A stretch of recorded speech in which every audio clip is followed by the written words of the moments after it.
എന്റെ ബാധ്യതയാണോന്ന്? പിന്നെ ആര് ബാധ്യതയാ? പിന്നെ ആര് ബാധ്യതയാ? ഞാൻ മരുമകളാണെങ്കിൽ എന്റെ ബാധ്യത തന്നെയാണ്. എന്നാൽ അതിന്റെ ഓർഡർ അടിസ്ഥാനത്തിൽ പറഞ്ഞില്ല എന്ന് പറയാതെ വേണ്ട. ഞാൻ മരുമകളാട്ടോ. ഞാനൊരു മരുമകളാണ്. എന്റെ അമ്മായി മോശാക്കൊക്കെ എന്റെ കൂടെ ഉണ്ട്. കുടുംബ. ഞങ്ങൾ 5 ആൾ മാത്രമല്ല ന്യൂക്ലിയർ ഫാമിലിയിൽ ഞാനും ഉമ്മയും അനിയനും അനിക്കാക്കും അനിയത്തിക്കാക്കും മാത്രമുള്ള കുഞ്ഞു ഫാമിലിയിൽ നിന്ന് ബിഗ് ഫാമിലിക്കാണ് ഞാൻ പോയത്. 13 മെമ്പേഴ്സ് ഉള്ള ഉമ്മയും ബുയാപ്പയും അനിയനും ജ്യേഷ്ഠന്മാരും നാത്തുമാരൊക്കെ ഉള്ള വലിയ ഫാമിലിക്ക്. ആ ഫാമിലിയിൽ നിന്നുകൊണ്ട് അവിടെ എന്റെ ബാധ്യതയാണ് അമ്മായിമ. എന്റെ ബാധ്യത തന്നെയാ. കാരണം എന്റെ ആദ്യത്തെ ബാധ്യത എന്താണെന്നറിയോ? എന്റെ ഭർത്താവാ. എന്റെ ഭർത്താവിന്റെ പ്രീതി എനിക്ക് വേണം.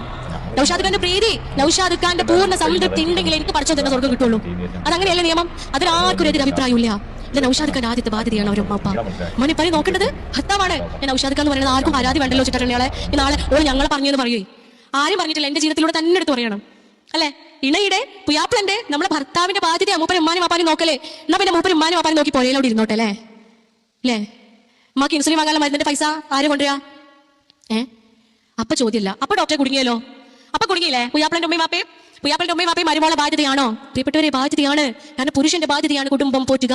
പുറത്തിറങ്ങി പോയി അധ്വാനിക്കണം. ഈ മരുന്ന് മുക്കിന് വാങ്ങാനുള്ള പൈസ ഉണ്ടാക്കണം. കുടുംബം പുലർത്താനുള്ള ബാധ്യത, സാമ്പത്തിക ബാധ്യത അവനാണുള്ളത്. അവന് പുറത്തിറങ്ങിപ്പോയി സമാധാനത്തോടെ അവന്റെ ദൗത്യം പൂർത്തിയാക്കണമെന്നുണ്ടെങ്കിൽ അവന്റെ ഇണ, അവന്റെ ഭാര്യ, അവന്റെ ഉപ്പാനെ പരിചരിക്കണം, സ്നേഹിക്കണം.